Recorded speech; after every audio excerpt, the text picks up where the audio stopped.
Bismillah, Assalamualaikum warahmatullahi wabarakatuh. Baik, perkenalkan nama saya Taufal Fahri. Di sini saya akan menjelaskan tentang air di dalam Al-Quran.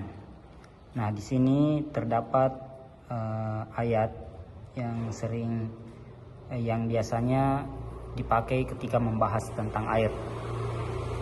Nah, ayat tersebut adalah Quran Surah Al-Furqan ayat 53. Allah Subhanahu wa taala berfirman, "Wa huwa alladhi kharajal bahraini hadza 'azbun furatu wa hadza milhun ujaj wa ja'ala bainahuma barzakhaw wa hijran mahjura."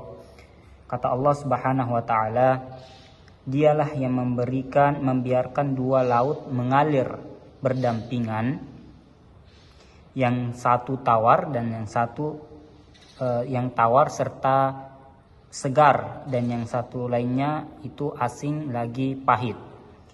Dan dia menjadikan antara keduanya itu dinding dan batas yang tidak tembus. Nah, untuk adapun makna secara mufradat, di sini kami fokus pada kata marajal bahraini, yaitu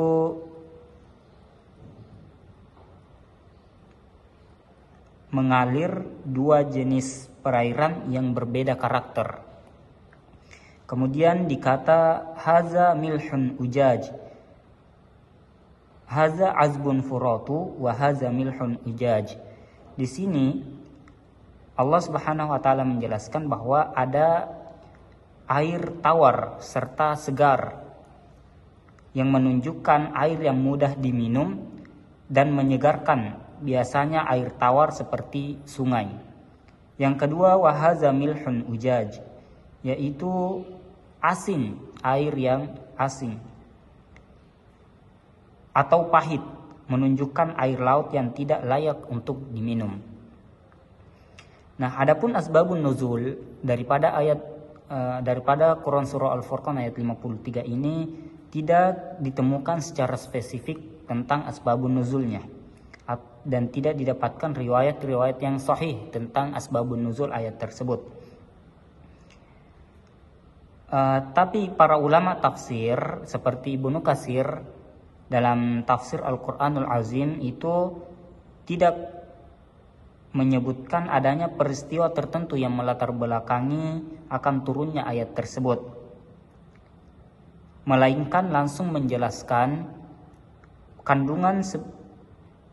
kandungannya sebagai tanda kekuasaan Allah dalam menciptakan dua jenis air tawar dan air asin. Kemudian juga di tafsir At-Tabari,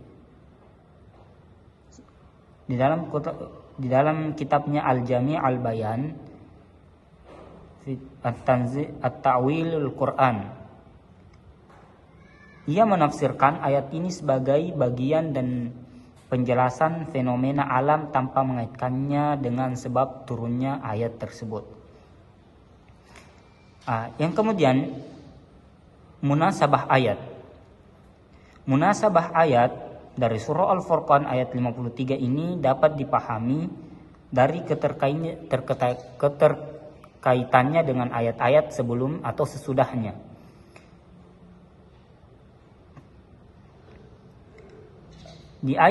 Pada ayat-ayat sebelumnya Allah Subhanahu wa taala menjelaskan berbagai tanda kekuasaannya, seperti penciptaan bayangan, pergantian siang dan malam, serta penurunan hujan yang menghidupkan bumi.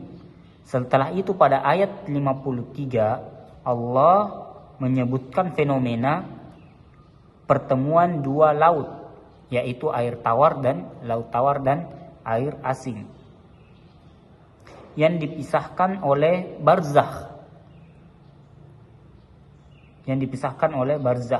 Munasabahnya adalah bahwa ayat ini menunjukkan atau melanjutkan rangkaian argumentasi tentang ayat kauniyah atau tanda-tanda kekuasaan Allah Subhanahu wa taala di alam sebagai bukti keesaan dan kekuasaannya, sehingga manusia didorong untuk berpikir dan mengambil pelajaran di dalam ayat tersebut atau terhadap fenomena dua air yang bertemu tersebut.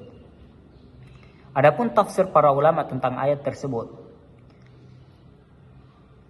ada banyak para mufassir menjelaskan tentang ayat tersebut, dan di sini saya akan mengambil mungkin satu atau dua penafsir.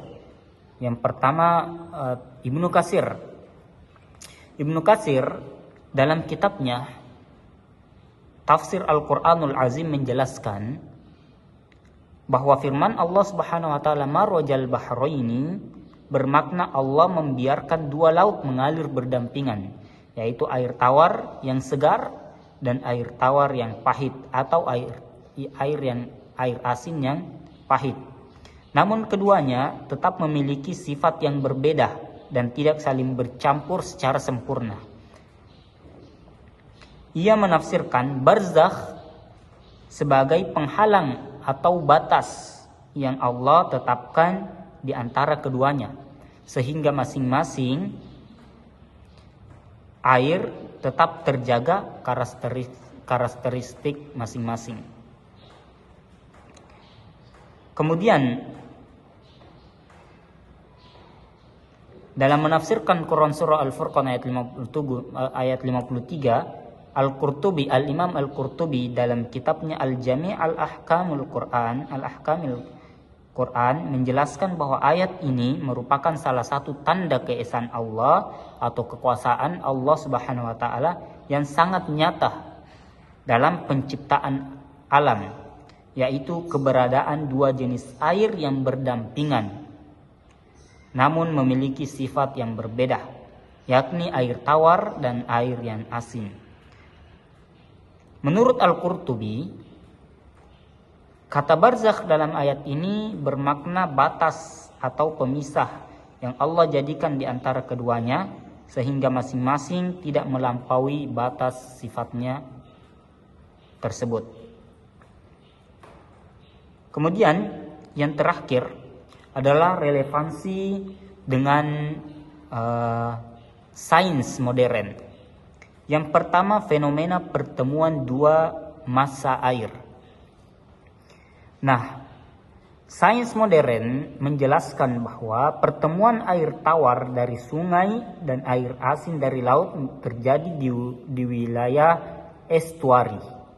Namun, keduanya tidak langsung bercampur secara sempurna. Hal ini disebabkan perbedaan salinitas, densitas atau massa jenis, dan suhu yang membuat masing-masing massa air tetap memiliki karakteristik tersendiri dalam waktu tertentu. Yang kemudian relevansi yang kedua adalah keseimbangan ekosistem perairan. Secara ekologis, batas alam ini penting untuk menjaga keseimbangan ekosistem. Perbedaan salinitas mendukung keberagamaan organisme laut dan air tawar. Hal ini menunjukkan keteraturan sistem alam yang sangat presisi, yang dalam